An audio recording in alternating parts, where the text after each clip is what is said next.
everyone, I am Pragati from B section IIC department, second year BTech Engineering, GM University.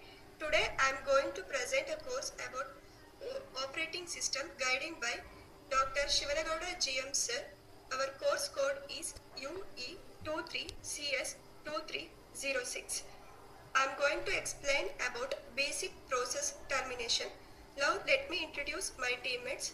Our teammate is Dikshita, ISC Department, GM University, and Suprita from ISC Department, GM University, Purnima from ISC Department, GM University.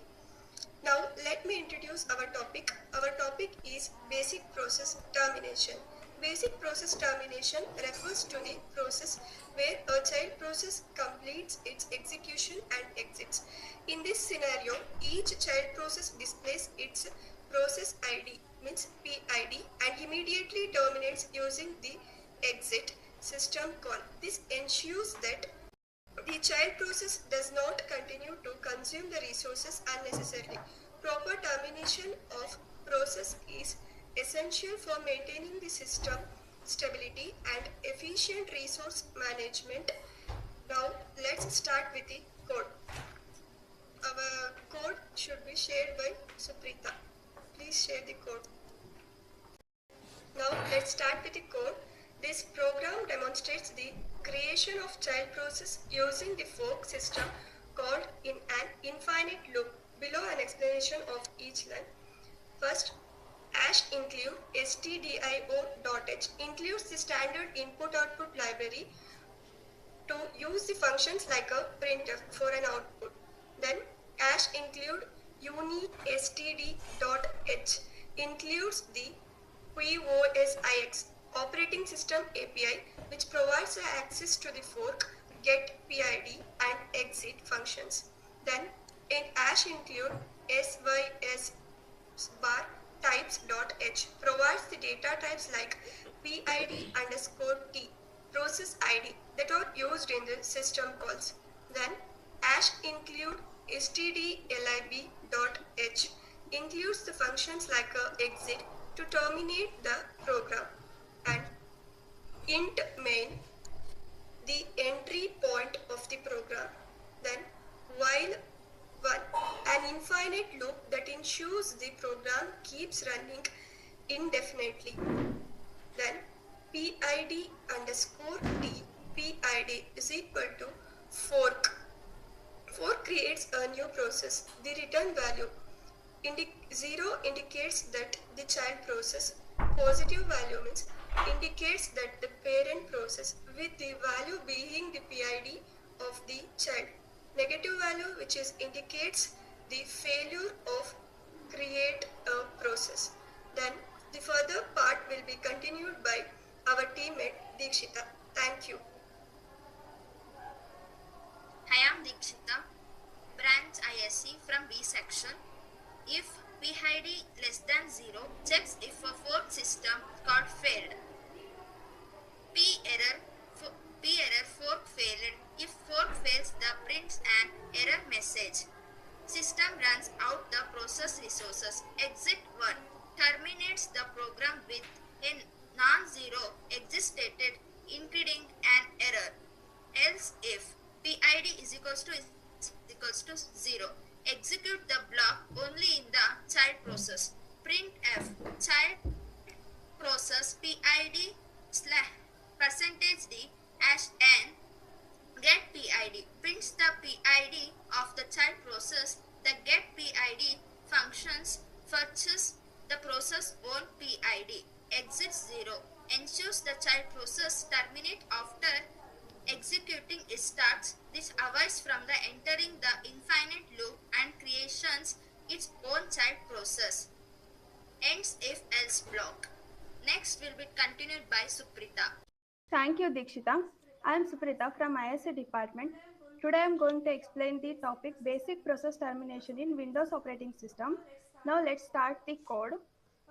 First, #include stdio.h, which includes the Windows API functions for process creation and management. Then stdio.h, which provides the functions for input and output, like printf for printing the messages. Then int main, which line starts the main function, which is the entry point of the program where execution begins.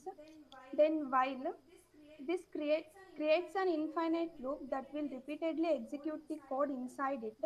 The loop will keep creating new processes until the program is stopped manually. Then startup info si process information, which holds the information about how the child process will start, such as Windows behavior or standard input and output settings.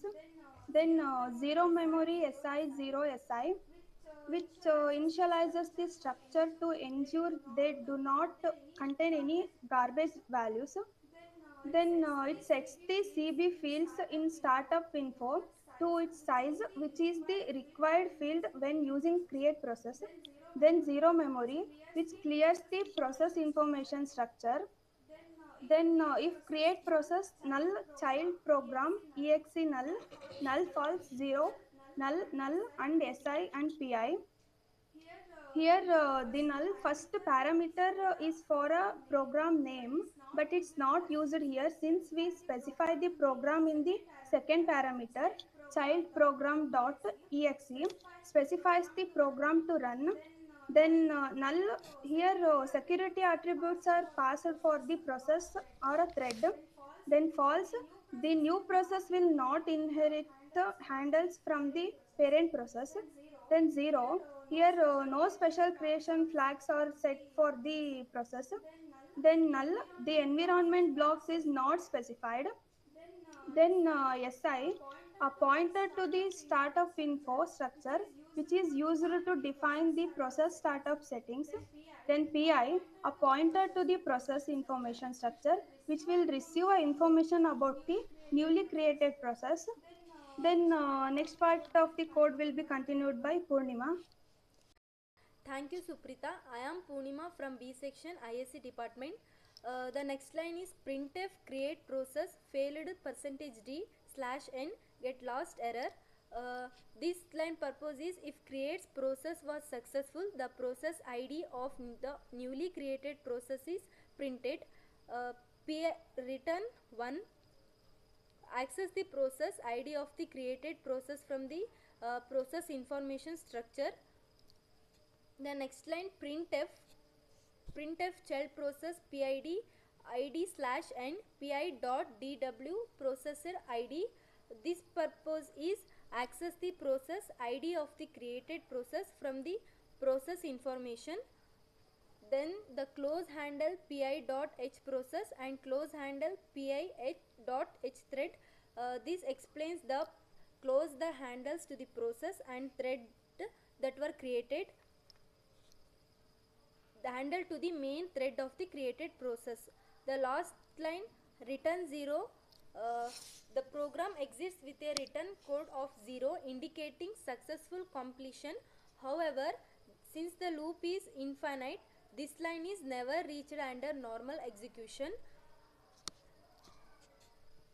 The code execution. Lastly, the code execution of this program is create process failed is 2.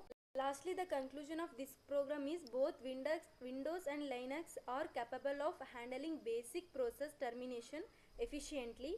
Windows provides a user-friendly interface with tools like a task manager and command line options like a task kill, making it accessible for most users, and the other hand offers robust command line utilized like kill and pkill, providing greater flexibility and control for advanced user.